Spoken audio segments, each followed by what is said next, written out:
Bienvenue dans The Wishing Well, le podcast qui aide les femmes entrepreneuses à concilier leur vie pro et perso sans s'oublier en chemin. Je suis Eugénie, coach en équilibre de vie et ici, on parle santé mentale, gestion des émotions et art de poser ses limites pour entreprendre avec sérénité. Installe-toi, respire et laisse-toi guider. Hello les amis, j'espère que vous allez bien. Aujourd'hui, je vous invite dans ma bibliothèque. J'ai déjà fait un épisode sur ma bibliothèque, mais c'était un épisode où je triais mes livres. Alors aujourd'hui, c'est un petit peu différent.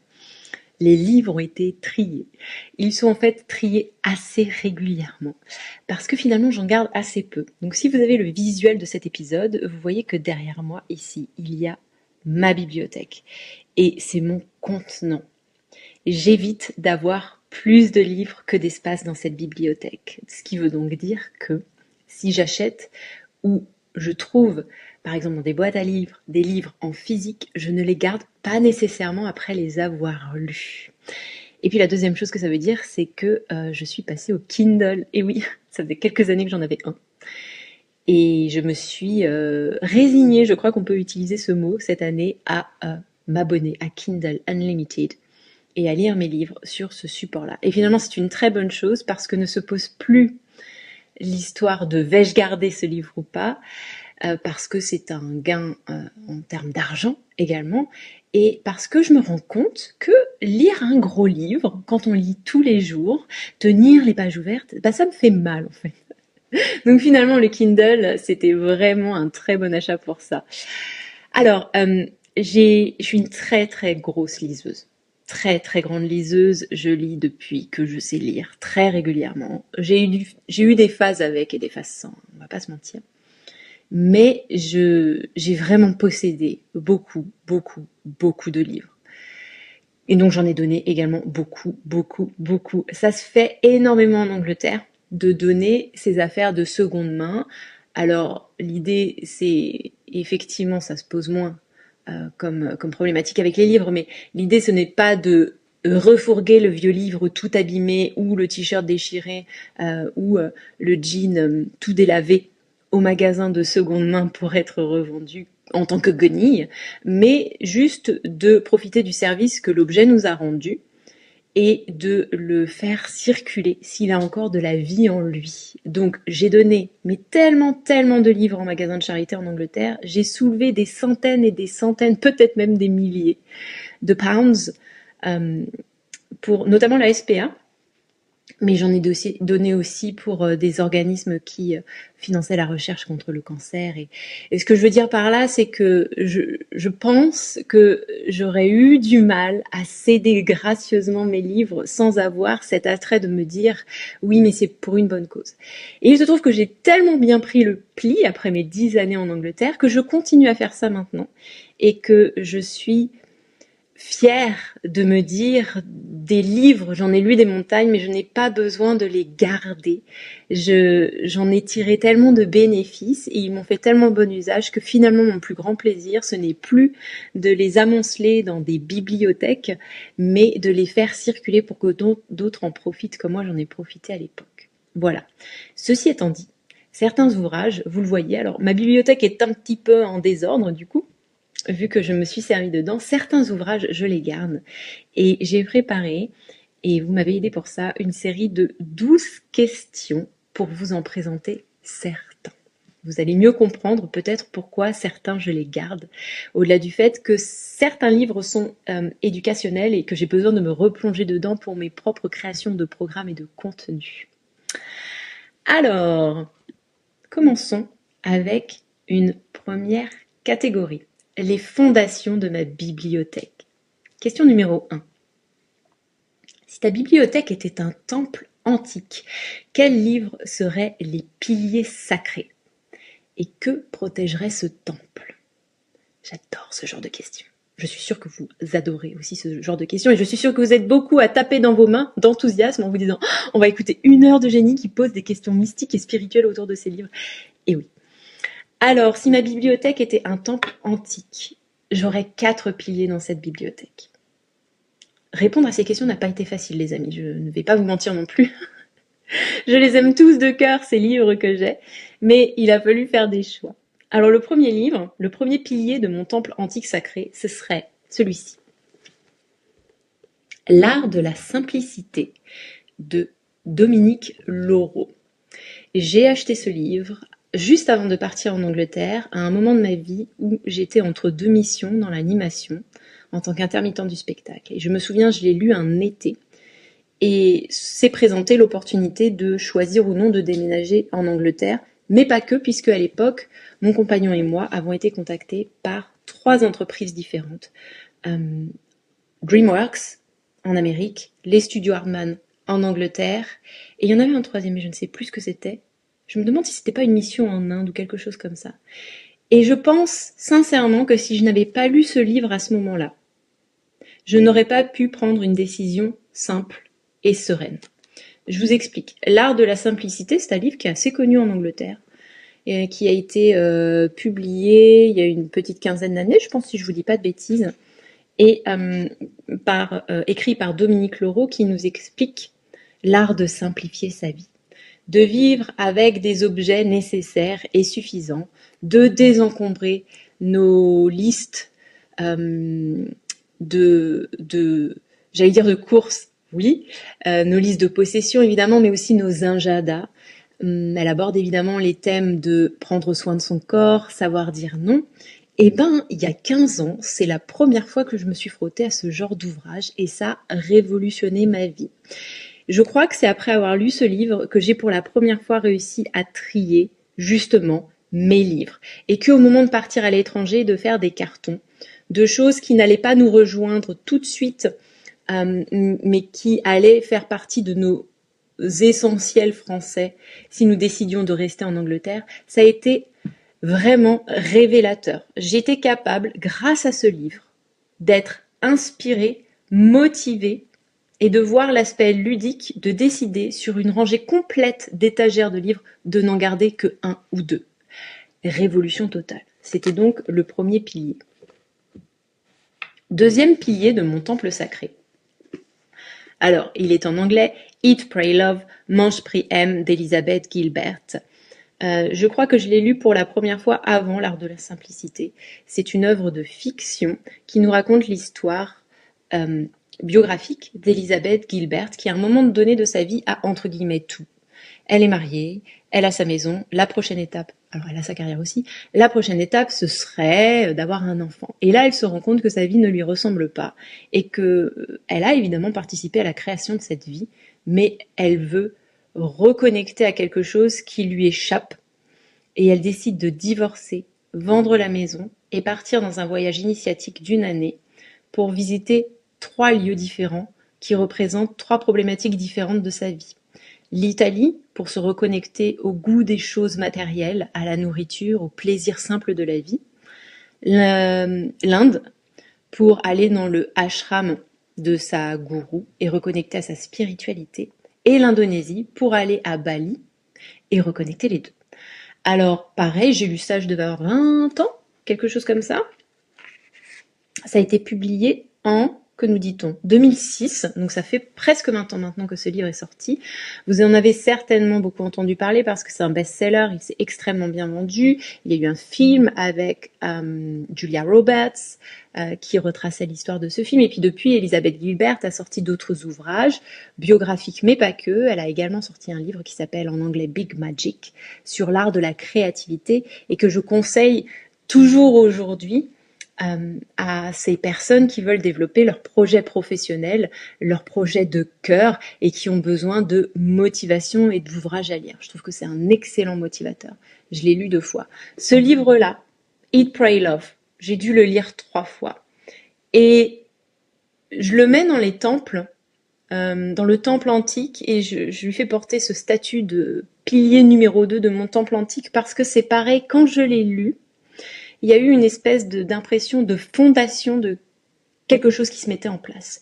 Et je crois que d'avoir lu ce livre, ça m'a ouvert le champ sur la possibilité de vivre une vie, une réalité complètement différente de celle que je vivais à l'époque, où je travaillais dans l'animation, à Paris, en habitant en banlieue, en faisant les allers-retours RER tous les jours dans ma très jeune vingtaine. Je pense que cette vie qui ne me convenait pas sous plein de niveaux, mais était aussi plaisante sous bien d'autres, était le début du chemin, mais qu'à l'époque, je ne savais pas que c'était le début du chemin et que j'avais besoin d'une ouverture, une compréhension initiatique, et ça s'est passé grâce à ce livre, pour me dire la vie est vraiment vaste, Génie. Ce qui aujourd'hui fait ton quotidien et ton bonheur, ou pas, ne va pas forcément se prolonger sur les mois, les années qui viennent, et c'est ok. Livre numéro 3. Alors, c'est un vieux livre, je l'ai acheté de seconde main. Wheel of the Year. Vous allez voir, j'ai beaucoup de livres anglais parce que finalement, c'est dans ma littérature anglophone, dans celle que j'ai, à laquelle je me suis introduite et que j'ai explorée pendant mes années en Angleterre, entre 2012 et 2022. C'est dans ce domaine-là que je garde le plus d'ouvrages dans cette bibliothèque perpétuelle que j'ai. Alors, Wheel of the Year, je la mets en pilier numéro 3 parce que c'est un livre qui nous propose de suivre la roue de l'année. Donc, partant du principe que dans les traditions païennes, ancestrales, on suivait le rythme des saisons. Et le rythme des saisons, c'est pas juste printemps, été, automne, hiver, mais c'est aussi les interfestivals. Beltane, le 1er mai, Samhain, le 31 octobre. Alors, nous vivons dans une société chrétienne, en tout cas au passif chrétien, avec l'implémentation d'un calendrier bien spécifique qui met nos enfants en vacances à telle et telle période de l'année pour célébrer Pâques, mais tout ça c'est calé sur un système de croyances et de célébration bien plus ancien. Donc ce livre, la première fois que j'ai mis les mains dessus, j'étais à Glastonbury en Angleterre et je faisais un séjour immersif avec une des prêtresses du temple des prêtresses à Glastonbury. Oui, j'ai fait ce genre de choses, les amis. Et chaque jour, nous explorions une facette différente de la déesse ou du concept archétypal de la déesse. Et ce qu'il faut savoir, j'en ai fait un épisode là-dessus, c'est que à Glastonbury, ville où l'on célèbre le culte de la déesse mère, il y a 5 archétypes de la déesse, pas 3. Il y a l'archétype de la Vierge, l'archétype de l'amoureuse, l'archétype de la mère, l'archétype de la reine et l'archétype de la vieille sage. Et chaque jour, nous explorions un archétype différent avec des visualisations, des exercices pratiques, des ouvrages. Et cet ouvrage-là, j'ai trouvé, de tous les ouvrages qui avaient été mis à notre disposition, était le plus inspirant pour moi. Parce qu'il me parlait de plantes, il me parlait d'astrologie, il me parlait de rituels de la table, de rituels d'affirmation, de rituels à l'extérieur, à l'intérieur, de symbolique, d'archétypes. Et je crois que c'est vraiment avec mon arrivée en Angleterre, mais cette immersion de quelques jours avec les prêtresses de Glastonbury, que j'ai vu la spiritualité religieuse, je dis ça avec des guillemets, différemment. Moi, j'ai été élevée dans un environnement chrétien. J'ai été pratiquante une partie de mon enfance parce que j'étais dans une école privée et j'allais à la messe. Et c'est quelque chose qui s'est dissipé par la suite et j'avais perdu mon lien au sacré, on va dire. Parce que finalement, ce modèle qu'on m'avait proposé ne me convenait plus quand je suis passée à l'âge adulte. Et avec cette immersion et les exercices que nous avons faits, en plus ma cousine était là, donc il y avait quelque chose de très unifié là-dedans. Je me souviens, il faisait très beau aussi, rencontrer ces femmes, faire des cercles, et je crois que ça a été ma première introduction à cette spiritualité non liée au christianisme et finalement à la religion. La spiritualité soudain sortait de son carcan et représentait quelque chose de plus vaste et de plus accessible, et c'est là que j'ai reconnecté. Et ce livre, je le mets comme pilier parce que, à l'image des deux autres, il a ouvert quelque chose en moi. Il a ouvert les portes de quelque chose de beaucoup plus vaste que ce que me présentait la réalité à ce moment-là. Et enfin, le 4e pilier, et ce livre, vous allez le revoir plusieurs fois dans cet épisode de podcast, c'est Circé. Vous avez vu, on voit les post-it là, hop là. Circé de Madeline Miller. Il y a eu, et je crois qu'il y a toujours une grande tendance en Angleterre, de ces dernières années, ces autrices qui reprennent les mythes antiques et les réécrivent sous la perspective de la figure féminine que représente ce mythe antique. Alors évidemment, il y a les figures qu'on connaît pas très bien, peut-être de nom et encore vaguement.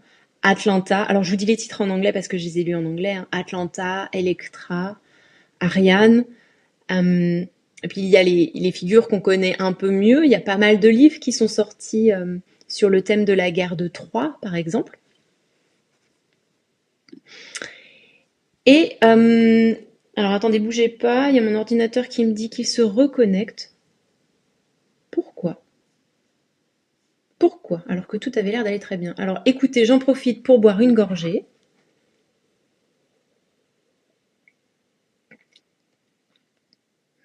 Bon, je vois que ça tourne toujours, même si on me demande de patienter. Écoutez, je continue. Circé, c'est de toutes ces figures antiques dont j'ai lu l'histoire, ou en tout cas la réécriture, c'est le livre qui m'a le plus touchée. Alors, je ne crois pas de mémoire le premier que j'ai lu de ces thématiques-là, hein. J'ai commencé très dur avec la guerre de Troie.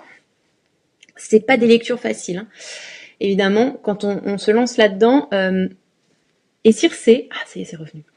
Circé, c'est vraiment celle qui m'a le plus enchantée. Et je pense qu'il y a vraiment de quoi. C'est la figure mythologique qui m'a redonné confiance en mon pouvoir de femme. Et pourtant, j'en ai lu des ouvrages. Et ici, on nous fait vraiment une réécriture de cette figure qui apparaît dans le récit d'Ulysse, mais qui finalement n'est pas très valorisée. On en sait qu'elle a changé les compagnons de voyage d'Ulysse en cochons, voilà. Mais là, on vient réécrire toute son histoire. Alors, c'est une fille de Titan qui se retrouve un peu entre deux mythologies, hein, les Titans et les dieux grecs, et qui va être la mère de la sorcellerie. Tout simplement, elle fait partie d'une fratrie de Troie, elle est maltraitée par son frère et sa sœur. Et chacun a vraiment un grand pouvoir. Mais elle, elle est un petit peu le mouton noir et elle va se découvrir cette capacité à, en se connectant à la terre et ce qui l'entoure, développer la magie. Alors, je vous en dis pas plus, mais je l'ai lu, je crois que c'est le livre que j'ai le plus lu de tout ce que j'ai dans ma bibliothèque. J'ai dû le lire 4 fois, je l'ai en français, je l'ai en anglais, j'en ai 2 exemplaires en anglais. C'est un livre qui me fait croire en moi, en la beauté de la vie et en la magie. Et chaque fois que je le relis, chaque fois que je l'ai relu, je me suis fait la réflexion que je découvrais de nouvelles choses, vous voyez. C'est un livre univers, je trouve. Et c'est très bien écrit. Alors, je l'ai lu en français, en anglais. En anglais, c'est très bien écrit. En français, un peu moins, je trouve. J'ai pas retrouvé exactement la poésie que j'avais trouvée en anglais. Mais, quitte à faire un choix, lisez-le en français plutôt que de ne pas le lire du tout, si vous vous sentez appelé. J'en profite pour dire que les autres ouvrages de Madeline Miller sont absolument superbes. Elle a écrit un livre sur Achille qui est incroyable. Alors, nous continuons avec la question numéro 2. Si chaque livre était un animal totem, qui hurlerait à la pleine lune et qui ronronnerait près du feu ? J'ai hésité pour cela. Je ne les ai pas en physique, mais je pense que si je devais répondre à cette question, je dirais les livres qui hurlent à la lune dans ce que j'ai lu, en tout cas dernièrement, ou sur ces dernières années, c'était les livres qui nous parlaient vraiment de la guerre de Troie. J'en ai 2 derrière moi, en vrai. J'ai trouvé que c'était des livres sauvages, des livres violents, des livres révélateurs, et que vraiment, de pouvoir les lire sous la perspective de ces femmes qui ont été maltraitées, violentées, emprisonnées, prises dans des jeux politiques plus grands qu'elles, et sur lesquels elles n'avaient aucune prise au milieu de dieux, de héros, c'était quand même quelque chose. Et le fait qu'il y ait toujours cette tendance à réécrire les mythes du point de vue des femmes, je trouve que c'est une thématique vraiment très très forte qui vient réaligner 2-3 trucs avec notre conception du féminin aujourd'hui encore. Les livres qui ronronneraient près du feu, alors je vous ai sorti Harry Potter. Harry Potter, je l'ai pas du tout lu. Quand il est sorti, je l'ai lu en fait vraiment tardivement. J'ai essayé de commencer à le lire avant de partir en Angleterre, puis j'ai laissé tomber. Et finalement, quelques années après avoir déménagé en Angleterre, je me suis lancée. Et j'ai pas tout lu encore au jour d'aujourd'hui, hein. J'ai pas lu toute la saga, mais je crois que je suis passée un peu à côté. Un peu à côté, et j'ai pas grandi avec, comme la majorité des gens de mon âge qui ont donc vu les publications au fur et à mesure qu'ils grandissaient, qui passaient l'adolescence et la vie de jeunes adultes. Et du coup, je pense que j'ai peut-être raté le coche, mais je reconnais que leur lecture est vraiment très agréable. Et en ce moment, ce qui ronronne auprès du feu pour moi, c'est vraiment la lecture de romans de fantasy. J'ai un truc avec la fantasy que j'avais beaucoup quand j'étais ado et jeune adulte, que j'ai perdu à un moment donné et que je retrouve maintenant. Et avec le Kindle en plus, et il y en a beaucoup qui sont sur Kindle Unlimited, je lis beaucoup de romantasy, donc des romans de fantasy, qui me reconnectent à l'ado intérieur que j'étais. Et autant sont des romans qui vont taper dans certaines notions un peu violentes des âges adolescents, jeunes adultes, le harcèlement, le rapport au corps qui change, et les premières rencontres amoureuses, les premiers abus, les relations toxiques. Autant je lis cette littérature avec beaucoup de recul, et du coup je trouve ça plutôt réconfortant à lire le soir. Il y a ces choses vraiment qui venaient me matiser quand j'étais ado, et je suis vraiment très contente de reconnecter avec ça. Même si vous vous en doutez bien, j'ai aussi beaucoup de livres et de lectures en développement personnel. Mais vraiment, le soir, au coin du feu, alors on n'a pas de feu ici, mais sous la couverture ou dans le lit, une petite romantaisie, c'est ce qui ronronne le plus pour moi. Question numéro 3. Si un livre était ta baguette magique pour dissiper le chaos mental, lequel choisirais-tu ? Et je crois que ex aequo avec Circé, dans la catégorie les livres que tu as le plus lus, nous avons The Life-Changing Magic of Tiding. C'est le livre de Marie Kondo. Encore une fois, les titres sont en anglais. En français, je crois que c'est La magie du rangement.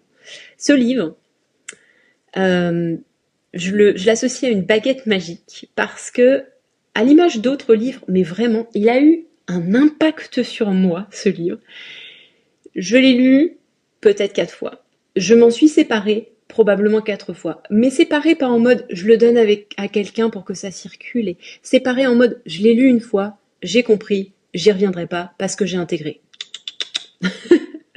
Je m'en suis séparée parce que je croyais à tort que ce livre était un one-shot. On s'en occupe une fois et c'est bon après, ou on garde, ou on laisse, mais on n'y revient pas, et c'est faux. Et ça, c'est ce que j'appellerais l'effet baguette magique. À chaque fois que je relis ce livre, quelque chose vient m'habiter qui n'était plus en moi. Waouh, sacré promo pour ce livre. Ce livre est magique. Ce livre, on dirait une succession de conseils pratiques, mais quand tu le lis, c'est un guide d'épanouissement personnel. Alors évidemment, ça parle de la magie du rangement, donc ça te parle de ranger, de faire le tri, d'être dans une forme de minimalisme et de notion de on ne garde que l'essentiel ou ce qui nous procure beaucoup de joie, mais ça ne fait jamais que cet effet. Et ce qui est génial, c'est qu'entre deux lectures, j'oublie toujours, pas dans mes cellules, parce que mes cellules le savent, mais l'effet que ça me fait quand je le lis. Et j'ai jamais le temps de le finir, que je me mets déjà à ranger ou à trier, à réagencer ma vie, mais pas que mon chez-moi. Aussi mon travail, mes relations aux gens, j'assainis, je range, je trie dans un plaisir, avec une motivation, une vraie baguette magique, ce livre.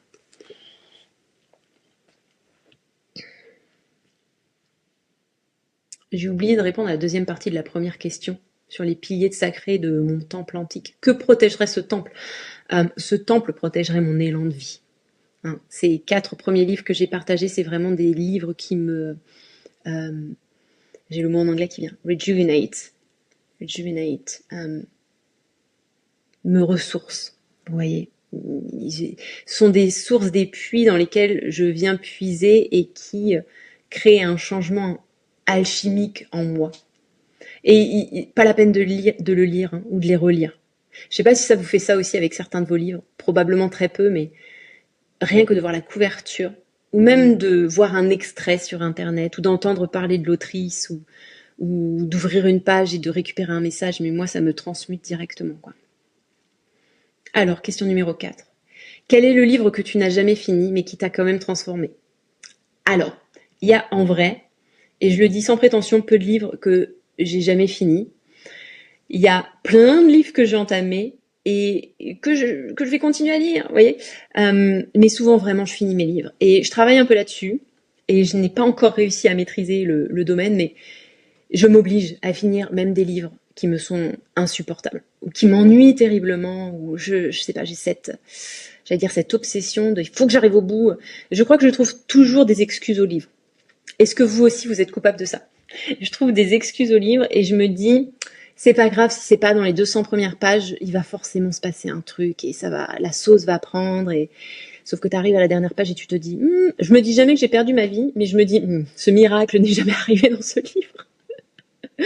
J'ai lu notamment un livre qui était recommandé, qui a reçu des prix, un tout petit livre de la littérature, je crois, japonaise, qui s'appelait Le Végétarien, The Vegetarian en anglais. J'ai détesté ce livre et je me demande encore aujourd'hui pourquoi je me suis acharnée, mais c'est une vraie question, à le finir. Parce qu'il était court, parce qu'il a reçu les prix, donc parce que je lui trouvais des excuses, je sais pas. Donc je travaille là-dessus. J'essaye de me dire, écoute, si tu lis un livre qui est vraiment ennuyeux, juste passe à autre chose et admets que cette rencontre avec ce livre-là ne s'est pas faite. Bon. Ceci étant dit, un livre que je n'ai pas fini,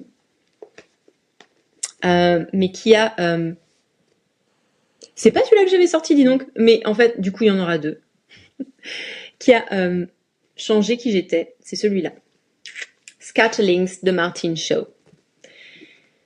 Scatterlings de Martin Shaw m'a transformée. Pourquoi? Parce que c'était la première fois que je lisais du Martin Shaw. Je ne sais plus comment j'ai rencontré ce monsieur. Je ne l'ai jamais rencontré en vrai. Je ne sais plus, j'ai oublié. Par contre, ce que je sais, c'est que il me bouleverse. Martin Shaw, c'est un conteur anglais. Imaginez-vous, alors il a un Instagram, donc si vous voulez avoir le visuel, vous pouvez aller voir, mais imaginez-vous un monsieur d'une 50aine d'années avec des cheveux gris, secs, une barbe grise, sèche, un chapeau sur la tête, un vieux tweed qui vit dans le Dartmoor, donc dans un parc national juste au-dessus de la Cornouaille, dans la région la plus sauvage d'Angleterre, la plus quel serait le terme? J'allais dire désuète, mais c'est pas ça. C'est vraiment des plaines un peu arides. Et il est dit dans le folklore local que s'il y avait un endroit où on peut se perdre et mourir en Angleterre sans que personne ne soit jamais au courant, c'est le Dartmoor. Voilà, il vit dans un petit cottage là-bas. Et c'est un conteur, donc il écrit des livres qui nous parlent de notre rapport au monde.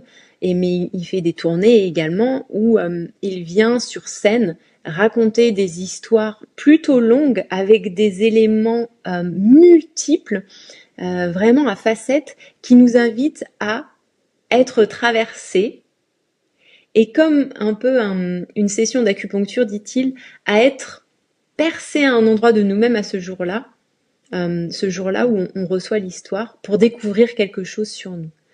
Sa façon d'écrire est incroyable. Je ne crois pas que ses livres aient été traduits en français. Il en a écrit des plus petits. C'est peut-être l'auteur que j'ai le plus dans ma bibliothèque avec Sharon Blackie, mais on va y venir. Martin Shaw, j'ai plus de facilité à l'écouter. Il a un podcast également, à le lire. Alors je lis ses newsletters, mais ses livres sont d'une densité. Et c'est pas que j'ai du mal à lire parce que j'ai du mal à comprendre, mais j'ai du mal à lire parce qu'il faudrait poser le livre toutes les 3 phrases pour intégrer ce qui nous est dit. La beauté est foudroyante, l'intelligence, laissez tomber. C'est un monsieur qui emmène aussi des groupes de gens dans la forêt pour alors ça s'appelle des vigils en anglais, donc je pense que ça s'appelle des vigiles, des nuitées où vous savez, vous restez dans le très sauvage, sans eau ni nourriture, dans le noir, sans abri. Et vous passez la nuit dans la forêt. Alors il emmène les gens, il garde le feu, il garde le camp et il les récupère au petit matin. Il encadre donc des voyages, j'allais dire, mais des voyages initiatiques, on peut dire ça. Il y a quelque chose d'extrêmement spirituel et de connecter avec cette personne. Et chacun de ces livres vient nous dire quelque chose de différent de notre rapport au monde et à l'autre, sous une forme poétique et spirituelle tellement enveloppante et tellement ultime La densité de ces livres est vraiment très difficile à digérer, je trouve, hein.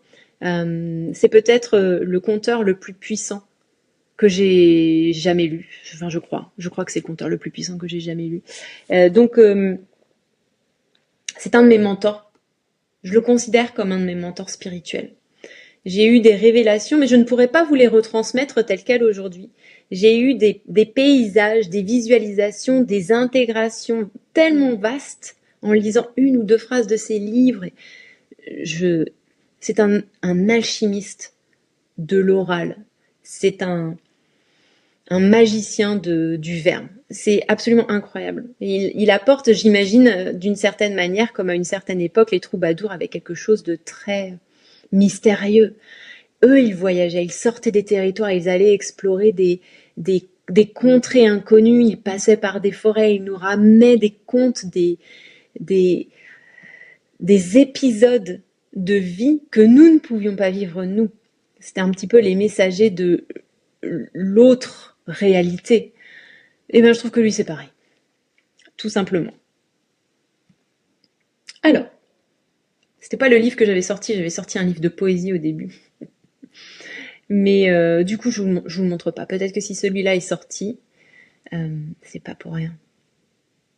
Deuxième partie. Alors, on quitte les fondations de ma bibliothèque. On est vraiment sur les livres qui m'ont transmuté et qui font la base de qui je suis aujourd'hui dans cette version de moi-même. Avec la partie numéro 2, on va rentrer dans le rituel. Transmission et cercle de femmes, dit-elle en buvant un peu. Première question. Si tu devais faire un rituel de passage pour une femme en reconversion, quel livre poserais-tu autour d'elle comme un cercle de protection? Alors, Wintering. Wintering de Catherine May. C'est un livre que j'ai lu une fois et j'en ai beaucoup entendu parler avant de le lire. C'est vraiment une exploration de la saison sombre de la vie. Vous savez, quand on est dans cet espace où on est connecté au sombre, où on est appelé par l'immobilité, où le printemps, l'énergie du printemps ne nous appelle plus, sortir, voir des gens. C'est vraiment un livre qui vient normaliser ces épisodes de vie où on a juste besoin de se reconnecter au froid, au sombre, à l'immobilité et au silence. C'est un livre qui a fait beaucoup de bien autour de lui, notamment pour les personnes qui ont du mal à s'arrêter et qui sont obligées de s'arrêter, parce que ça finit toujours par nous arriver, hein. Plus on est dans la fuite, plus est sévère le moment qui vient nous dire il faut quand même que tu t'arrêtes pour équilibrer les dynamiques.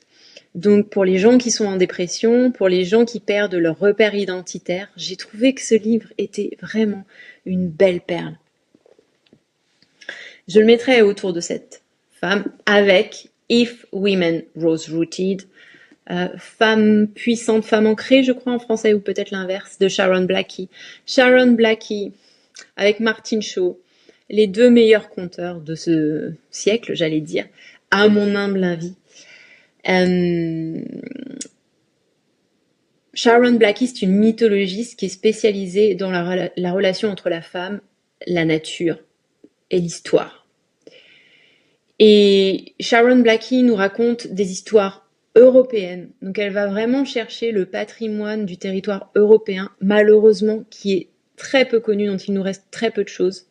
Et le patrimoine celtique, évidemment, sachant que du patrimoine celtique, il ne nous reste pas grand-chose non plus, parce que finalement, nous explique-t-elle, ce qui nous reste aujourd'hui, ce sont les écrits que les prêtres irlandais du XIIIe siècle ont bien voulu poser sur papier à l'époque où ils sont venus sur le territoire irlandais. Donc en fait, notre approche du celte et du celtique basée sur les écrits qu'il nous reste est très centrée irlandais du XIIIe siècle. Mais il y a toute une mythologie, celtique qui dépasse ce territoire-là et dont on a perdu toutes les traces. Donc il y a un vrai travail de reconnexion à faire.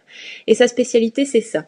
Vraiment la femme, le féminin sacré, le rapport à la nature, à ce qui nous entoure et à la mythologie. Et alors là, c'est pareil, hein. Sharon Blackie, mais quelle inspiration. Vous avez des livres qui sont traduits en français, dont celui-là. Vous pouvez le trouver. Ça, je le mettrai à côté d'une femme en reconversion parce que ça lui redonnerait un sentiment de puissance dans la transition. Et je rajouterais probablement Circé également. Circé, parce que Wintering and When Women Rose Rooted, c'est pas de la fiction. Et je pense qu'il faudrait contrebalancer ça avec une histoire toujours qui vient nous parler d'archétypes, toujours parler de féminin, toujours parler de, voilà, tu viens d'un certain endroit et tu n'y restes pas, et pour incarner qui tu es à ce moment-là de ta vie, et la version la plus libre de qui tu es et la plus puissante, il va falloir passer par des étapes initiatiques, déplaisantes, mais regarde de l'autre côté, comment tu t'incarnes merveilleusement.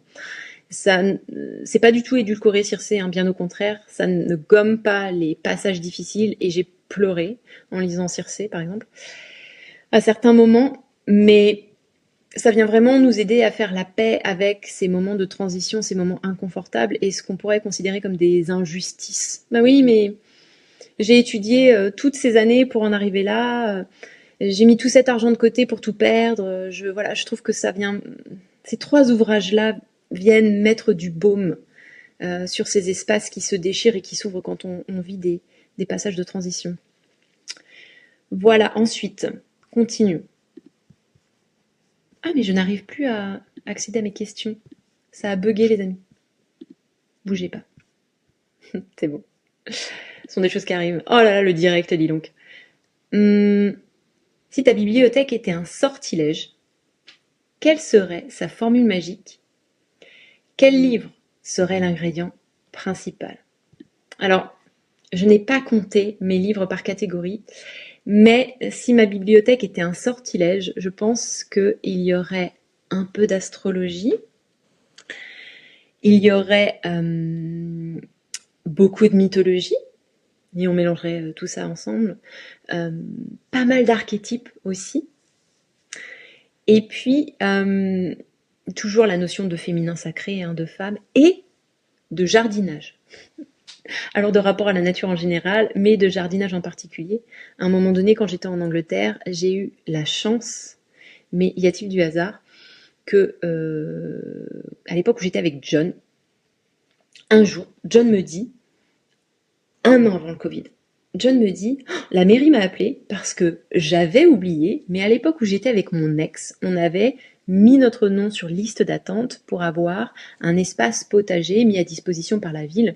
Vous savez, dans ces espaces verts où on peut avoir chacun une parcelle. Et bah du coup, la mairie vient de m'appeler et voilà, il y a 3 terrains qui se libèrent à tel endroit et on peut aller les visiter et en choisir un. Et donc on se retrouve, à l'époque nous habitions dans un appartement sans extérieur, vaguement une courette en bas qui était partagée avec les 3 locataires et propriétaires que nous étions dans le bâtiment. Je me souviens que j'ai pas pu aller visiter l'espace, je crois que j'étais en formation de lithothérapie à ce moment-là. J'ai pas pu aller visiter l'espace, donc c'est John, mon ex-partenaire, qui a choisi le terrain potager. Et quand je dis terrain potager, je sais pas comment on le traduirait vraiment en français, donc c'est ma meilleure interprétation. Plot en anglais, c'est juste un terrain vague. Et puis à l'époque, c'était pris d'assaut par les mauvaises herbes, il y avait un arbre au milieu, il y avait aucune structure de jardinage, vous savez, pareil, les carrés de jardinage. Encore une fois, je sais pas comment ça se dit en français, mais il y avait rien. C'était un champ en fait. C'est un champ et j'étais contente parce que moi j'adore la nature, j'adore le vert, j'ai besoin d'être connectée à la nature, mais mon expérience du jardinage c'était toujours limitée à ce que je pouvais planter en pot parce que j'avais toujours vécu dans des environnements relativement urbains, ou alors j'avais vraiment vécu à la campagne. Mais il n'y avait pas vraiment d'entre-deux. Je vis dans un environnement urbain, mais j'ai un espace sauvage que je peux aménager comme je veux. Et donc, je me suis prise au jeu, les amis. Je me suis prise au jeu. J'ai adoré m'occuper de ce terrain. Alors, on a tout tondu, on a bâché certains espaces, on a mis des cultures, je crois que ça s'appelle comme ça en français. Je faisais pousser mes graines, on a construit une cabane pour mettre les outils, après on a construit une serre pour que je puisse faire monter les plantes en graines. Et le Covid est arrivé l'année d'après. Et ça m'a sauvé la vie, les amis. Parce que j'ai arrêté de travailler, évidemment. J'étais masseuse thérapeute à cette époque-là. J'avais eu Violette en 2018, donc elle avait 1 an et demi quand le Covid est arrivé. J'aurais pu rester enfermée dans mon appartement, mais j'avais la chance, d'être en Angleterre, où notre périmètre de sortie autorisé était plus large qu'en France, si je me souviens bien. Et mon terrain était dans ce périmètre-là. Donc, tous les jours. Et en plus, cette année-là, je ne sais pas si vous vous souvenez, on avait eu un printemps exceptionnel. Tous les jours, j'allais avec mon enfant de 1 an et demi sur le terrain vague. Et on a fait ça j'allais dire toute une année, mais non, mais toute une saison, printemps, été, automne. Il faut voir Violette, 1 an et demi, avec ses petites bottes, son petit kawaii. Heureusement, elle commençait à marcher à ce moment-là. Elle n'a pas marché tout de suite, Violette. Et donc, j'ai acheté pas mal de livres de jardinage par correspondance et j'ai appris tellement de choses. Et tellement de choses sur la résilience, à me relier au rythme des saisons, à me relier aussi à cette réalité que le jardinage et que l'entretien d'un espace extérieur te montre et à laquelle tu es confronté, c'est que tout ce que tu espères faire pousser ne va pas pousser. Et l'exercice de résilience est incroyable. Il y a tout ce qu'on ne peut pas contrôler, évidemment. Regarde, tu as ce bel arbre établi sur ton terrain qui fait de magnifiques bourgeons, et là il se prend la grêle. Et même si c'était une année qui s'annonçait comme une année à fruits cette année-là, tu sais que ton pommier ne fera pas de pommes cette année. Et ça fait vraiment mal au cœur. Et les premières fois où j'étais confrontée à ça, c'était presque choquant. Il y avait quelque chose de l'ordre de la réalisation, en fait. C'est comme si dans n'importe quel autre contexte jusqu'à présent, j'avais pu un peu louvoyer autour de cette réalité, mais là c'était ultime. Tu t'es pris la grêle, enfin ton pommier s'est pris la grêle, tu ne peux en vouloir à personne, ce sont les éléments, et tu vas devoir faire avec. C'est pareil, les graines que tu plantes, toutes ne poussent pas. Et une fois qu'elles poussent, si tu les plantes, il y a encore les escargots, les limaces, les souris. Tu perds tellement dans un jardin, tellement, que si tu ne focalises pas sur ce que tu gagnes, c'est vraiment décourageant. Et pour ça, les légumes, mais laissez tomber les amis, c'est tellement ingrat. Vaut mieux faire de la fleur, je vous le dis. Voilà, donc tout ça pour renouer avec cette question. La formule magique aurait des livres de jardinage dedans, en plus de l'astrologie, la mythologie, du féminin sacré. Et l'ingrédient principal de ma bibliothèque, ce serait, je pense, la mythologie. Parce que je pense que c'est ce que j'ai le plus en quantité. Ce n'est probablement pas l'ingrédient le plus potent, c'est-à-dire le moins présent, mais le plus efficace, le plus envahissant, dans le bon sens du terme. Mais en termes de quantité, on est surtout sur de la mythologie, là. Alors ensuite, question numéro 7. Si tu pouvais inviter 3 autrices ou auteurs de ta bibliothèque à un dîner, qui choisirais-tu et quel thème lancerais-tu? Ah, c'est intéressant ces exercices-là. J'inviterais Elizabeth Gilbert, j'inviterais Caroline Myss, dont je n'ai pas encore parlé, et j'inviterais Marie Kondo. Elizabeth Gilbert,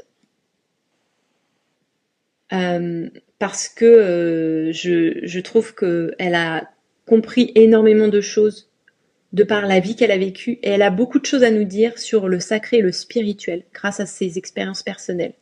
Marie Kondo, parce que je trouve qu'il y a une vraie notion de sacré dans sa façon de nous dire très pragmatiquement rangez vos maisons et je vais vous montrer une méthode pour le faire et comment plier vos vêtements. Et Caroline Myss, c'est une autre de mes mentors. Elle est américaine et je ne sais pas comment elle se décrirait aujourd'hui. Ça fait des années que je la suis et que je suis son évolution également. Elle doit bien avoir 70 ans maintenant.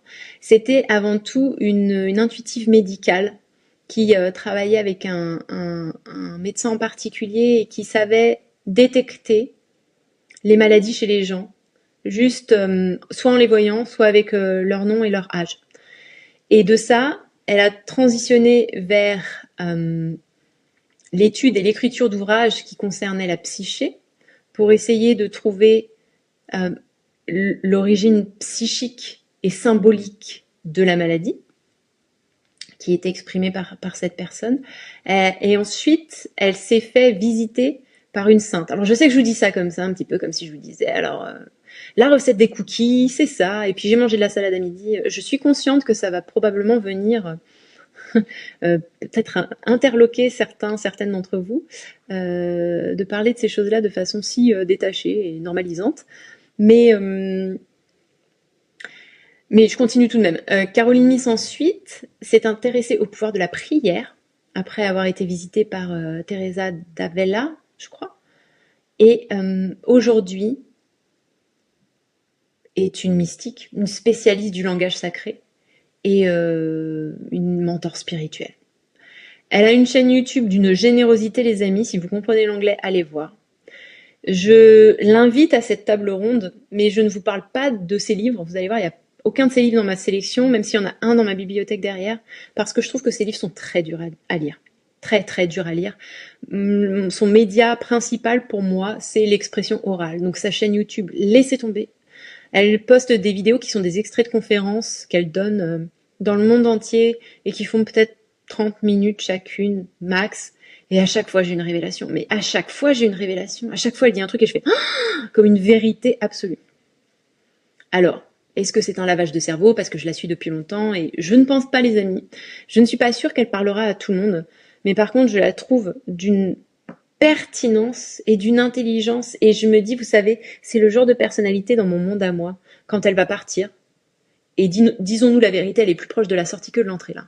Quand elle va partir, la perte pour l'humanité, me dis-je dans mon monde à moi évidemment, là elle est en train d'écrire sa biographie, elle l'a annoncé dans l'avant-dernière vidéo que j'écoutais, elle disait je ne sais pas si c'est parce que je vais mourir bientôt, mais alors que ça ne m'a jamais attirée, là je ne peux plus m'arrêter d'écrire sur ma vie, et je suis en train de me dire, je ne sais pas si je la rencontrerai jamais, et je sais que quand elle partira, on aura suffisamment de matériel restant pour nous connecter à son essence et elle aura donné tout ce qu'elle avait pu donner.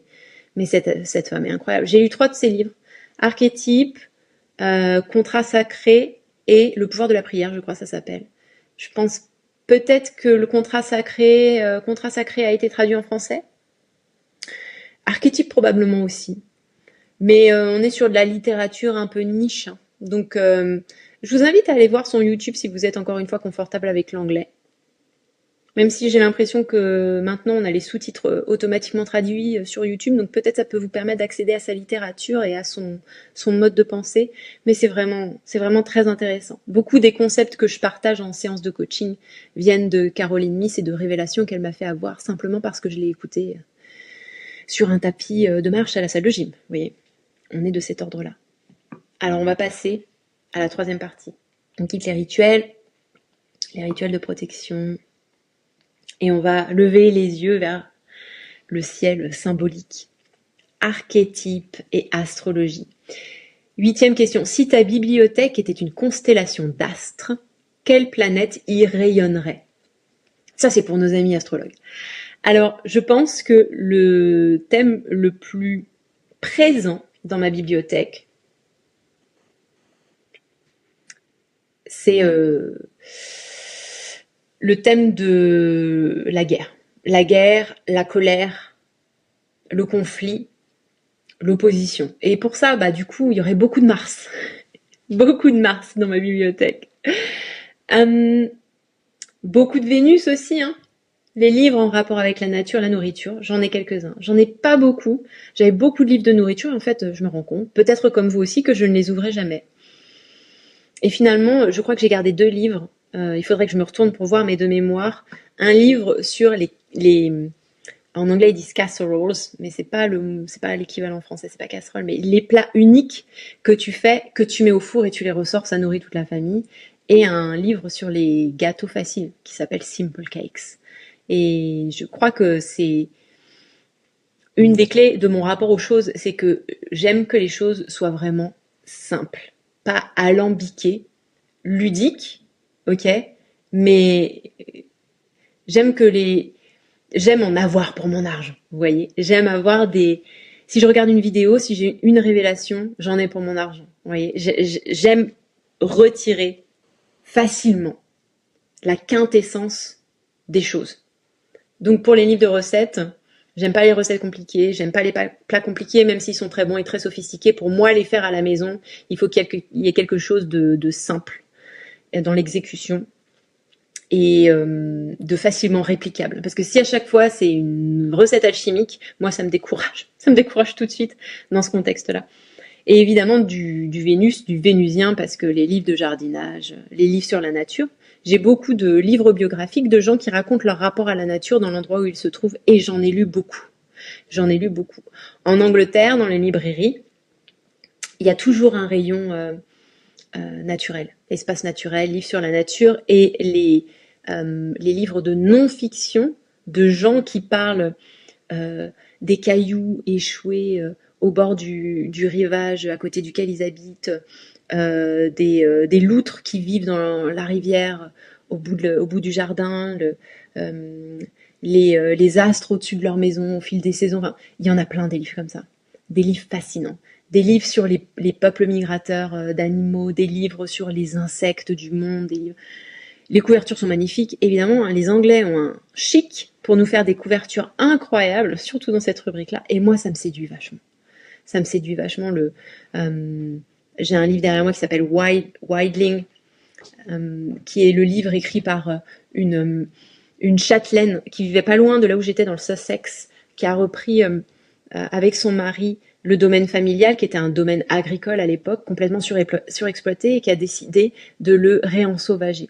Et donc elle a introduit des méthodes naturelles de gestion de l'espace forestier et boisé et autour du domaine, comme réintroduction de poneys sauvages, de cochons sauvages, de daims, je crois, et de ça est revenu tout un écosystème qui avait disparu de la région. Maintenant, ils ont une très belle population de cigognes, par exemple, qui revient régulièrement, et la plus grosse population, si je ne vous dis pas de bêtises, de rossignols, qui reviennent tous les ans avec, évidemment, ce sont des Anglais, donc ils font ce genre de choses, des animations autour de soirées organisées avec des conteurs musiciens qui t'invitent autour du feu pour partager des chants et des histoires, et puis t'emmènes ensuite te balader en plein milieu de la nuit, écouter les rossignols dans l'obscurité la plus totale.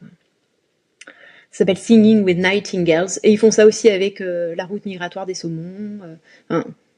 Les Anglais font beaucoup ça. Il y a vraiment une très belle appropriation de l'espace naturel. Alors, appropriation, c'est peut-être pas le terme qu'il faudrait utiliser, mais une volonté de se connecter à ce qui les entoure, aux éléments qui les entourent, aussi violents soient-ils, hein, parce qu'on le sait qu'en Angleterre, c'est pas le pays le plus ensoleillé du monde et le plus sec non plus.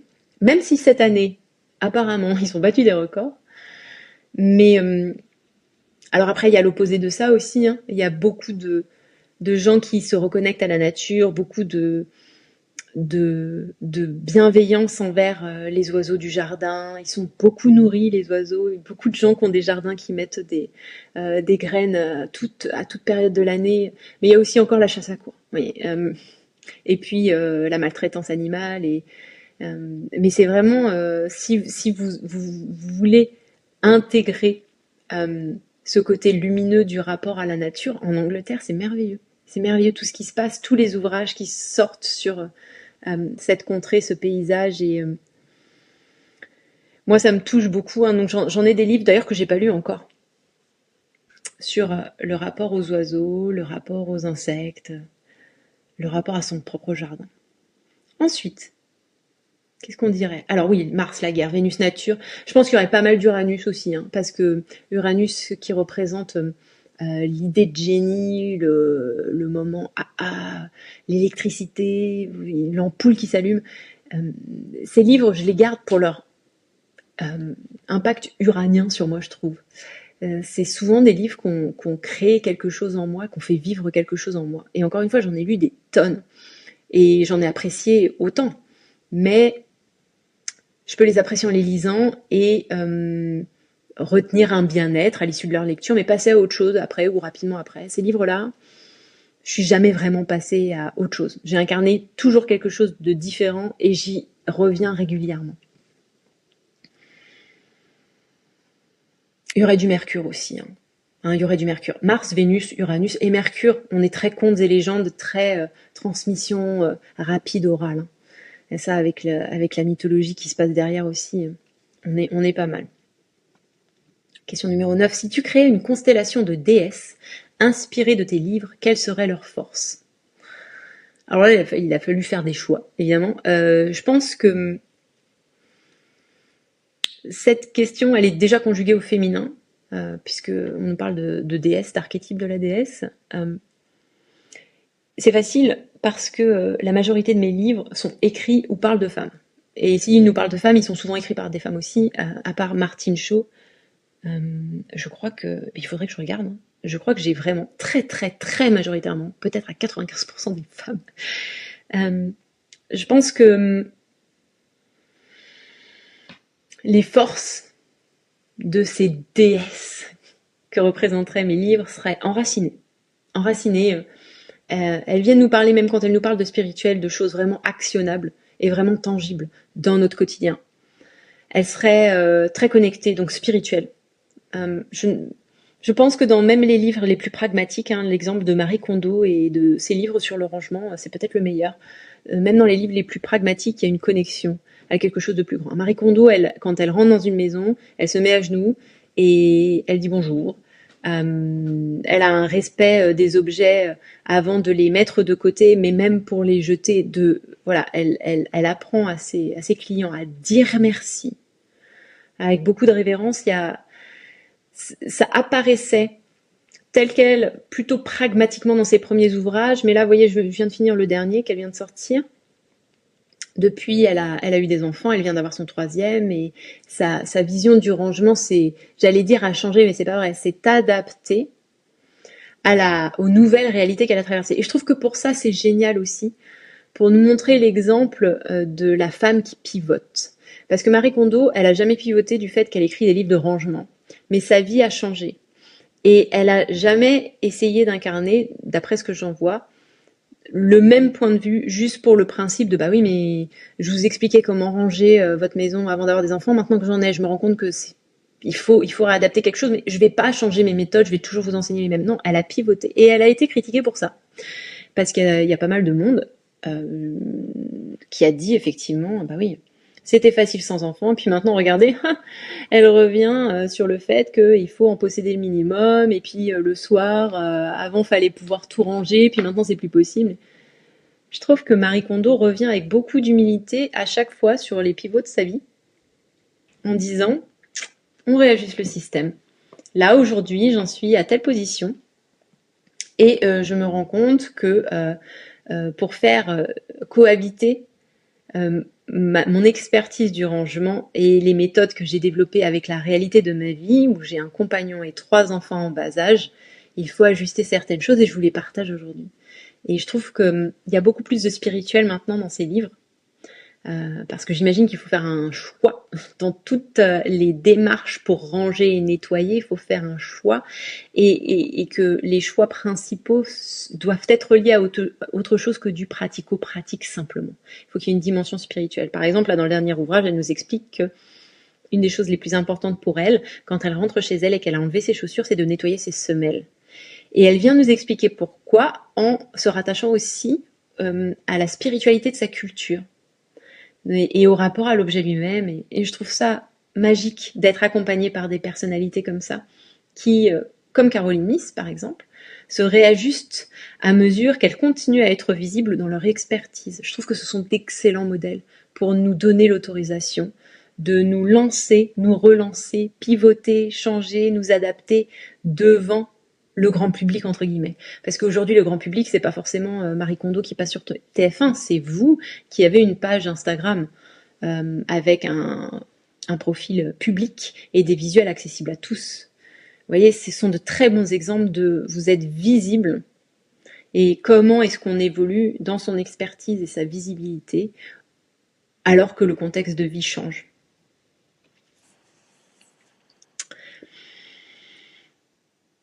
Et enfin, on a donc dit des personnes, des déesses enracinées spirituelles et curieuses.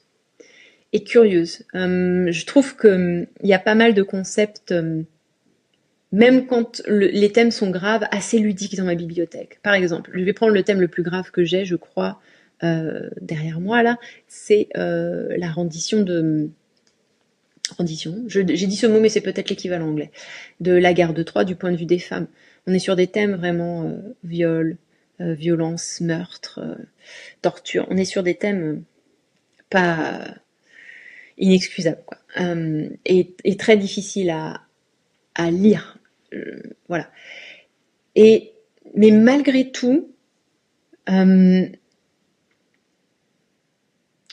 ce sont jamais des livres qui ne parlent que de ça. Il y a toujours quelque chose de l'ordre de la recherche, de l'élévation.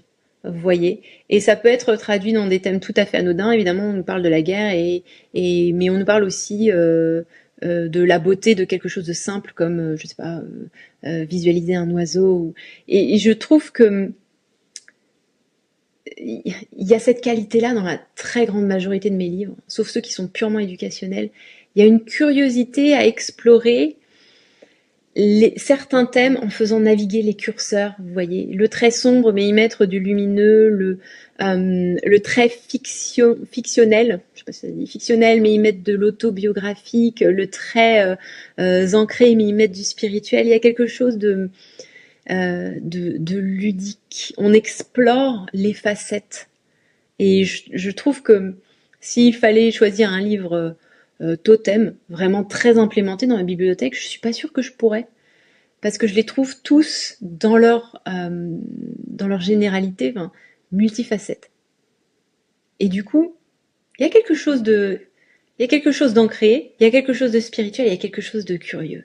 Venons explorer ces thèmes, venons réinventer l'histoire, pas réinventer l'histoire, mais réécrire l'histoire, si on devait se positionner du côté des femmes, et il y a toujours une invitation dans ces livres-là que j'ai gardé. Numéro 10.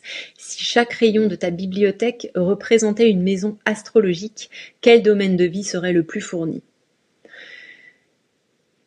Ça, c'est pas facile. C'est pas facile. Encore une fois, ça va parler à nos amis astrologues. Je pense que ce serait la maison 11. Je pense que ce serait la maison 11 parce que c'est la maison des ovnis, c'est la maison des trucs différents, c'est la maison de la personne chelou, c'est la maison du génie incompris, c'est la maison du précurseur autiste, c'est la maison de... Vous voyez, c'est la maison de l'entité à part, révolutionnaire aussi, c'est la maison qui vient casser un peu les codes. Et encore une fois, les livres que je garde aujourd'hui sont venus casser quelque chose en moi. Vous voyez, sont venus fragiliser une zone qui demandait peut-être à muer, mais ils sont arrivés comme déclencheurs ou accélérateurs ou agents pivots à un moment donné. J'allais dire où j'en avais besoin. Je sais pas, hein, c'est dur à analyser, mais à un moment donné où en tout cas l'invitation a été acceptée et quelque chose s'est fissuré pour se replacer. Vous voyez, donc il y a ceux qui m'ont accompagné dans des moments de vie où ma vie se fissurait, et puis il y a ceux qui m'ont accompagné à un moment donné où c'était le moment de faire un pivot identitaire ou un changement professionnel. Et hop, comme par hasard, aujourd'hui, si je fais la relecture rétrospective, le livre est arrivé exactement au bon moment. Comme c'est étrange. Et des livres, j'en ai trouvé dans tous les contextes possibles et inimaginables, les amis. Évidemment, je suis allée en acheter en librairie en Angleterre, hein. Mais j'en ai trouvé beaucoup dans les magasins de charité, j'en ai trouvé dans les cabanes au fond du jardin, des domaines que j'allais visiter, j'en ai trouvé sur des bancs, sur des tables de café, dans les boîtes à livres. Enfin, les livres, on peut aller les chercher, mais ils peuvent aussi nous arriver, ou en tout cas on peut le voir comme ça. C'est pour ça que je vous invite à rentrer dans cette dynamique. Si c'est quelque chose que vous avez jamais fait, commencez à le faire et surprenez-vous à voir comme votre invitation peut être répondue et peut lancer une sorte d'effet boomerang. Si vous n'avez jamais donné vos livres dans une boîte à livres, allez-y. Mon invitation de base, c'est dès que vous voyez une boîte à livres, allez voir ce qu'il y a dedans. voir ce que l'univers a déposé là-dedans pour vous, parce que si vous vous placez d'un point de vue un peu symbolique et spirituel, et que vous posez la question, si l'univers voulait communiquer avec moi, au-delà de ces moments où je me pose en méditation, où je fais le silence, où je fais le calme, où je fais des visualisations, où je me mets dans un contexte à 7, si l'univers voulait communiquer avec moi alors que je fais un trajet point A, point B dans ma ville et qu'au milieu il y a une boîte à livres, bah peut-être qu'il utiliserait la boîte à livres, l'univers. Peut-être que ce serait une sorte de point où tu peux faire un download par le bien d'un livre. Moi, ça m'est arrivé de multiples fois, et je crois que le dernier exemple le plus parlant que j'ai, je l'ai pas sous la main, mais c'est le livre de Patrick Berenstenas, je sais jamais dire son nom, Un alchimiste raconte. C'est un gros livre, il y a le prix derrière encore, 20 euros, en parfait état, que j'ai trouvé dans une boîte à livres, entre un point A et un point B à côté de chez moi. Et je l'ai lu, et j'ai adoré. J'ai trouvé ça surréaliste que ce livre-là soit là à ce moment-là. J'ai rencontré un nouveau mentor, j'ai compris tout ce qu'il a dit. Je dis pas ça pour valoriser ma capacité intellectuelle, mais je veux dire, ça m'a parlé, vraiment à ce moment-là. Ça m'a ouvert des champs de compréhension, des champs d'intérêt aussi. Et si je m'étais pas arrêtée à cette boîte à livres, je n'aurais pas eu ce pivot que j'estime être un pivot de l'univers. Vous voyez? Alors, bien évidemment que dans la 3D, on peut calculer telle personne s'est fait offrir ce livre à telle date, l'a lu, est allé le mettre dans la boîte, c'est un hasard. Mais vous savez que moi, je dis pas ça. Pour moi, les hasards ne sont pas des hasards, et que l'univers, c'est ce qui nous dépasse. Et que ça, c'est clairement une trajectoire qui m'a dépassée. Et j'en ai eu tellement. Donc, mon invitation, c'est commencer à rentrer dans cette dynamique où vous vous arrêtez aux boîtes à livres pour regarder ce qu'il y a dedans. Même un message. Prenez un vieux livre. Oh, il y a que des vieux livres dans la boîte à livres. Et dites à l'univers, un message pour moi aujourd'hui. Julien, il fait ça beaucoup. Paf, vous ouvrez une page et vous regardez la phrase sur laquelle vous tombez. C'est hyper ludique, ça vous met en communication avec quelque chose de plus grand que vous, et au pire, ça préserve votre santé mentale parce que vous restez bien connecté, bien ancré à la terre autour du concept de je ne suis pas Dieu, il y a quelque chose de plus grand que moi. Et au mieux, ça égaye votre journée, ça renforce vos canalisations et votre correspondance avec l'univers au quotidien et probablement dans votre métier. Je sais que si vous écoutez cet épisode, c'est que vous êtes relativement connectés déjà. Donc, allez aux boîtes à livres, et surtout, commencez à donner vos livres aux boîtes à livres. Mais faites pas genre, celles-là, je vais plutôt les vendre à Momox, et ces ouvrages-là, parce qu'ils sont un peu plus vieux et un peu moins intéressants, je vais les mettre dans la boîte à livres. Non, créez un système vertueux où vous mettez vos meilleurs livres que vous avez lus et dont vous avez extrait la substantifique moelle, la quintessence, dans les boîtes à livres. Et regardez la magie s'opérer. Parce que, bien évidemment, qu'ils vont partir vos livres. Et après, ce qui leur arrive, ça ne vous concerne pas. C'est-à-dire que si quelqu'un les prend pour lui les revendre et se faire de l'argent, ça ne vous concerne pas. Vous voyez, vous pouvez réfléchir sur le thème si vous voulez, mais vous allez perdre du temps et des points de vie, je pense. Juste laissez tomber. Une fois que c'est reparti dans la nature, ils font leur chemin. Mais surtout, regardez le message que vous envoyez à l'univers. Ça m'était précieux, je le refais circuler pour que ça apporte quelque chose de précieux à quelqu'un. Et bientôt, et contactez-moi pour me dire que ça vous est arrivé, si ça vous est arrivé, vous allez voir que vous allez revenir à cette boîte à livres et il y aura le livre qu'il vous faut au moment où vous en avez besoin. Alors, où en sommes-nous? Ah ouais, la 4e partie. Maintenant, on fait un petit retour sur Terre. On va faire place à l'essence, au feu, au choix aussi, à l'essentiel. Question numéro 11, avant-dernière question. Si tes livres formaient une tribu autour du feu, quel rôle jouerait chacun? Je crois que c'est la question la plus difficile de ce lot de questions. C'est la dernière à laquelle j'ai répondu, parce que là, il faut vraiment faire des choix et j'avais pas envie, parce qu'ils ont tous leur place au coin du feu.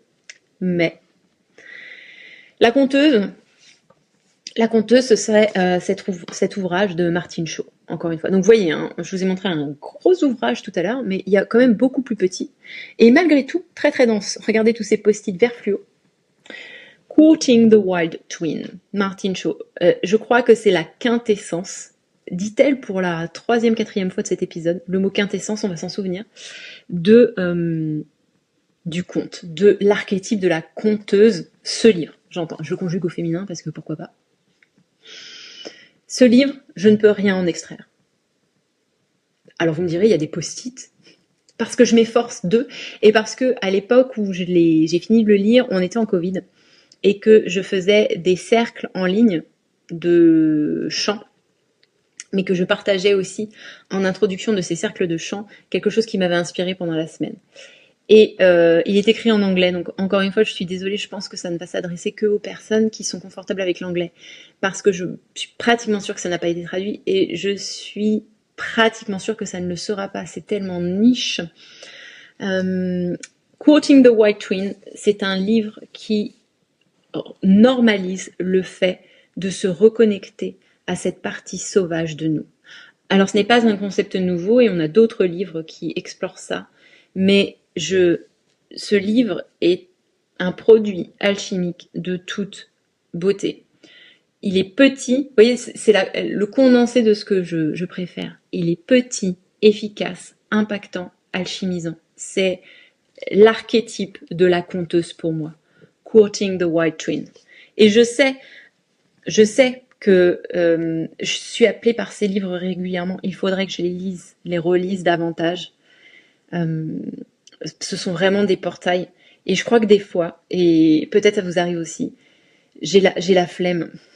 J'ai la flemme d'être toute chamboulée. Et pourtant, il n'y a pas de violence dedans, hein, même si les contes sont parfois un petit peu gore.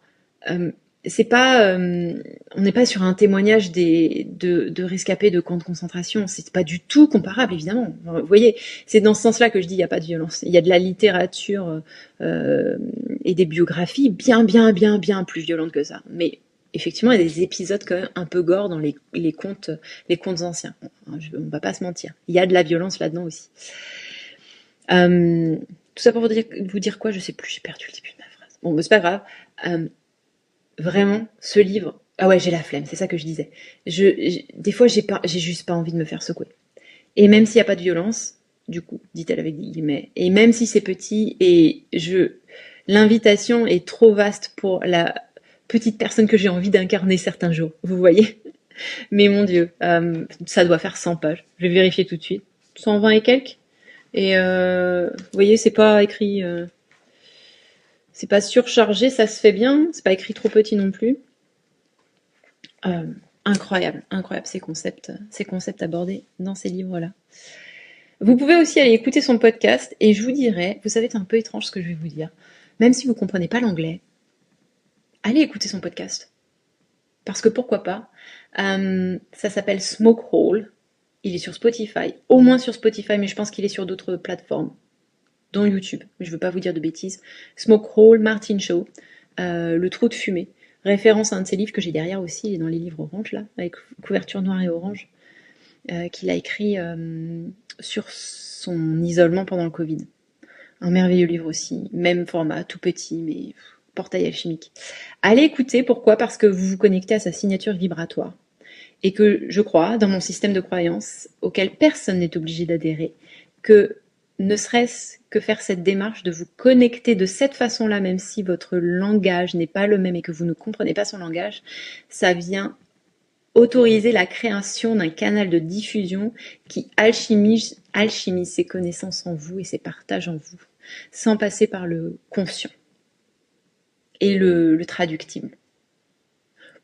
Je vous laisse avec cette théorie et cette croyance, vous me dites si ça résonne avec vous, moi j'y crois.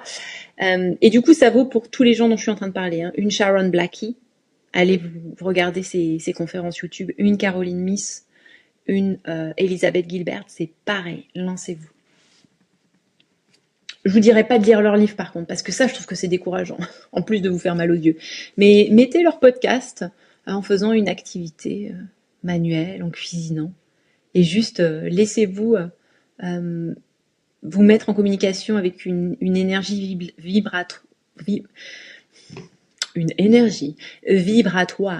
différente. Et ça va vous mettre en connexion avec d'autres choses. Vous allez voir. Dit-elle, en y croyant dans son système de croyance. Okay. Alors attendez, j'étais sur le point de vous présenter un autre livre, mais on n'a pas lu la question encore. La conteuse, Quoting the White Twin. Donc on retourne à cette tribu autour du feu. La guérisseuse, ce serait Belonging de Tocopa Turner. J'en ai parlé à un de mes coachings avec l'accompagnement réveillé. Ce livre nous parle de toutes les façons rituelles et pragmatiques de nous sentir connectés à notre communauté et au monde. Et en le disant, il y a quelque chose en moi qui dit « Tu le vends tellement pas bien !» Mais en fait, c'est un livre merveilleux et qui, encore une fois, je pense, n'a pas été traduit. Elle est canadienne, Tokopa Turner, et elle fait des mélanges entre interprétation jungienne, soufisme et vie de tous les jours. Donc là, on nous parle de jardinage, on nous parle de broderie, de tricotage, on nous parle du monde comme un espace mythique où on se connecte au travers des générations et des lignées par des gestes archaïques et des comportements archaïques. Et c'est vraiment un livre que j'aurais pu positionner ailleurs dans ces questions. Là, je le mets dans La guérisseuse parce que je pense que c'est le livre qui a le meilleur concentré pour vous aider à vous reconnecter à cette question ultime. Une de ces questions ultimes qui va faire votre bonheur dans la vie, c'est comment suis-je en lien avec les autres? J'en ai parlé ça aussi en coaching. Le bonheur serait peut-être de répondre à ces 3 questions. Qui suis-je? Que fais-je? Et comment suis-je connecté aux autres? Et ça, ce livre, Belonging. Belonging, ça veut dire appartenir. Et ce qui est très intéressant, et j'en avais déjà parlé aussi, mais ça m'est revenu en ressortant ce livre, c'est que en français, on dirait les possessions, et en anglais, on dirait les belongings. Donc vous voyez, belonging, c'est le verbe, mais aussi le nom commun. Et voyez la différence entre l'approche française, de racine latine, et l'approche anglo-saxonne. Les possessions, les choses que je possède, que je tiens en main, et ben en anglais ils disent pas ça. Ou les choses qui me possèdent. On peut voir ça aussi, mais alors là c'est une interprétation péjorative du coup. Les Anglais disent pas ça, les Anglais ils disent belonging, les choses d'appartenance. My belongings. Les choses d'appartenance, mais du coup, tu sais pas quoi appartient à quoi. Parce que to belong, c'est être en relation avec. C'est l'équivalent d'appartenir, mais you belong, tu appartiens à quelque chose, to something. Et my belongings, mes appartenances, vous voyez cette idée de cercle?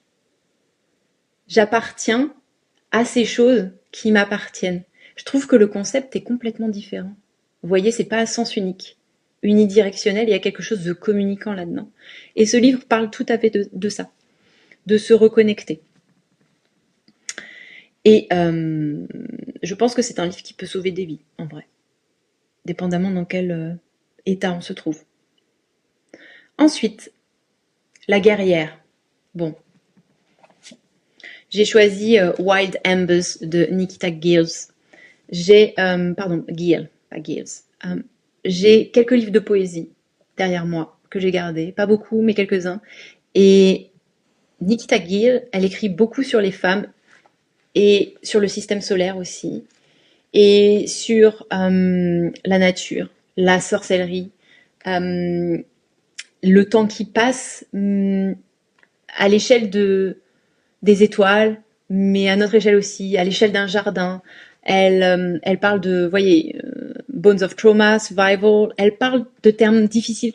Et c'est pour ça que je l'ai choisi comme La guerrière, parce que je trouve que c'est pas un livre qui parle de guerre, et la plupart de ses recueils de poésie sont similaires, on va dire, mais c'est un livre qui est vraiment très, très compétent dans l'art de remettre les choses à leur place. Il y a quelque chose de, j'allais dire agressif, il y a quelque chose de très volontaire et de,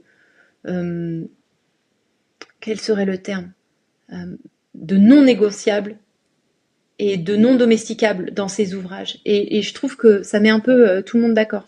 Tu vois, il y a des poèmes où elle te dit souviens-toi de quoi t'es fait.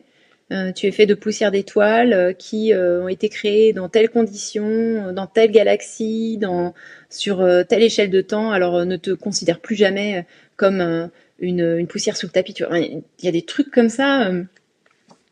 Et vous voyez, c'est pas long les poésies. qu'elle écrit. Et je trouve que c'est des bons ouvrages pour aller chercher des, euh, des messages de l'univers également quand on a besoin. Wild Embers, qui veut dire braise sauvage. Poems of Rebellion and Beauty, poèmes de rébellion et de beauté. J'ai fini mon tas, mais j'ai pas fini mes questions. Il en reste une. Si tu devais sauver 3 livres dans un incendie, lesquels prendrais-tu?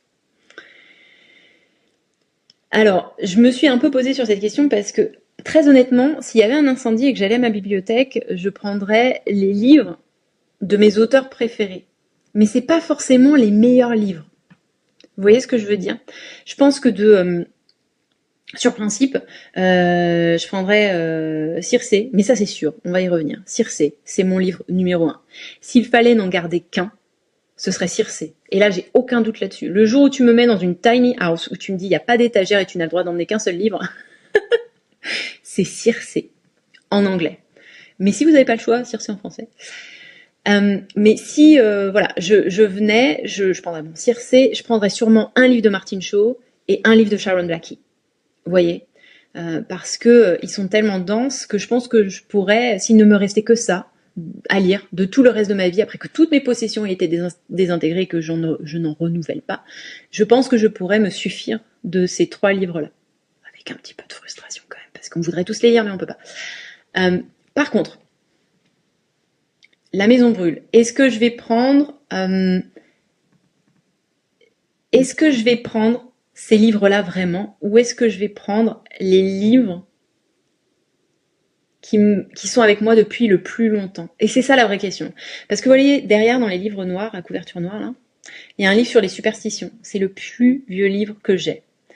Je voudrais bien vous le prendre, mais je l'ai pas mis de côté et je suis attachée avec mes écouteurs. Donc, est-ce que je prends le temps de... Ouais, je vais prendre le temps d'aller le chercher. Ne bougez pas, je reviens dans 5 secondes.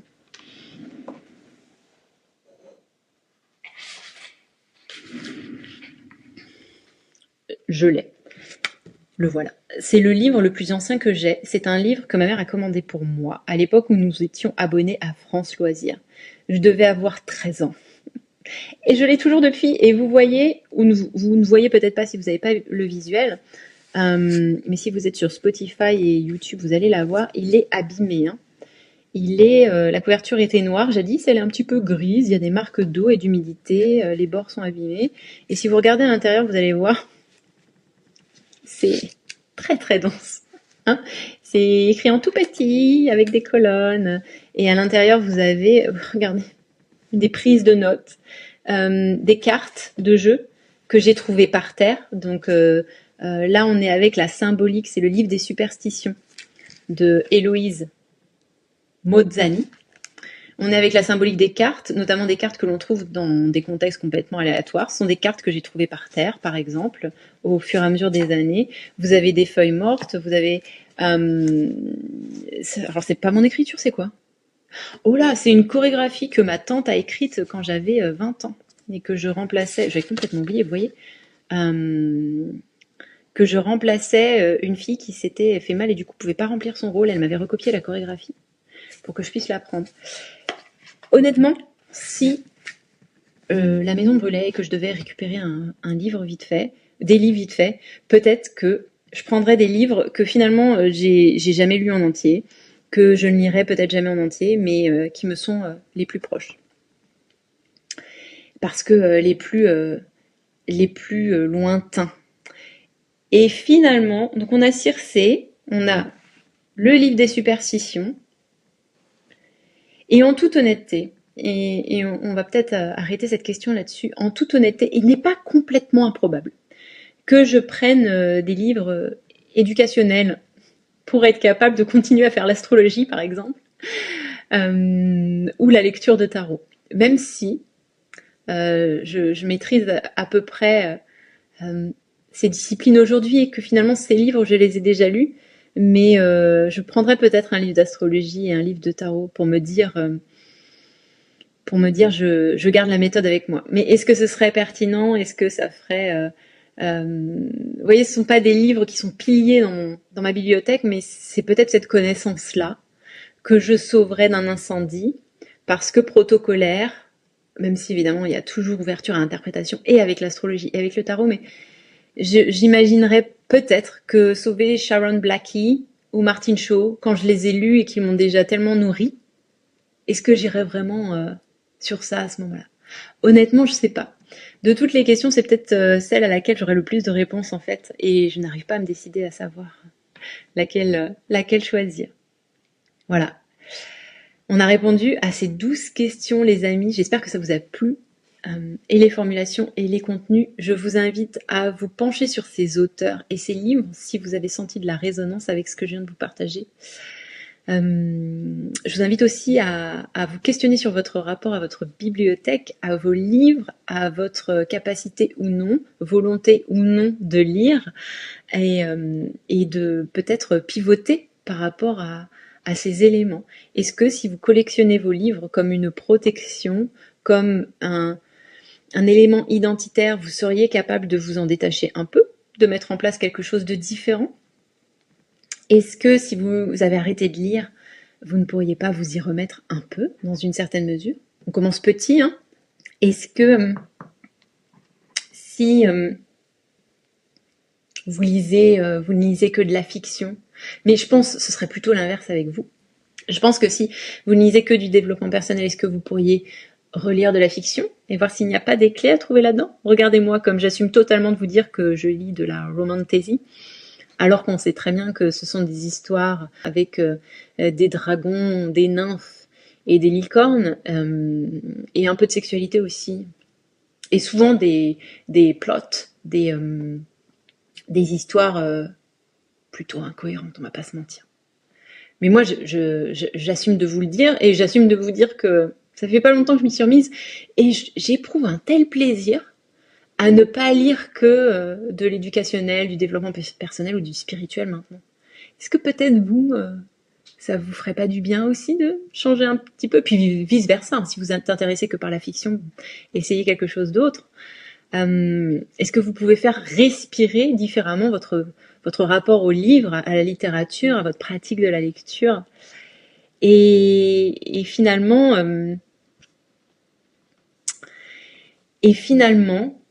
peut-être que vous vous posez les mêmes questions que je me suis posées, vous voyez ce qui en ressort. Quels livres finalement ont une position proéminente dans votre vie et vous ne les identifiez pas nécessairement comme tels? Quel livre veille sur vous depuis des années? Quel livre mériterait d'être réouvert, relu, mais pas que? Et puis, finalement, les amis, quel livre êtes-vous en train d'écrire avec votre vie? Parce que si je me retourne et que je regarde cette bibliothèque triée au cordeau, elle contient, pour moi, l'essence de ce qui fait ma vie aujourd'hui. J'ai eu plus de livres de fiction et ils sont plus là aujourd'hui. J'ai honoré certains livres pendant des années qui étaient dans cette bibliothèque, ils ne sont plus là aujourd'hui.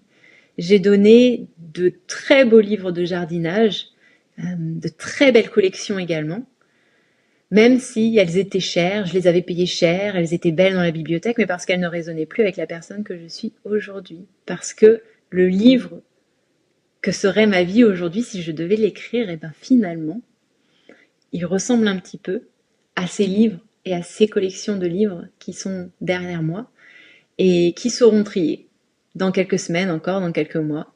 J'ai un paquet de livres à donner, par exemple, que j'ai lus, que j'ai appréciés, que je refais circuler.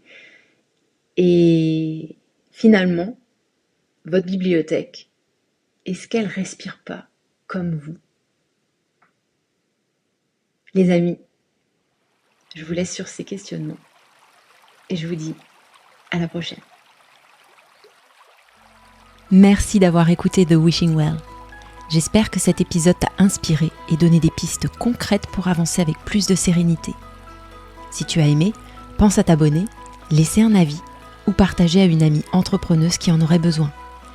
Et si tu veux aller plus loin, retrouve-moi sur Instagram, Eugénie_couture, pour encore plus de conseils et d'échanges. À très vite pour un nouvel épisode et en attendant, prends soin de toi.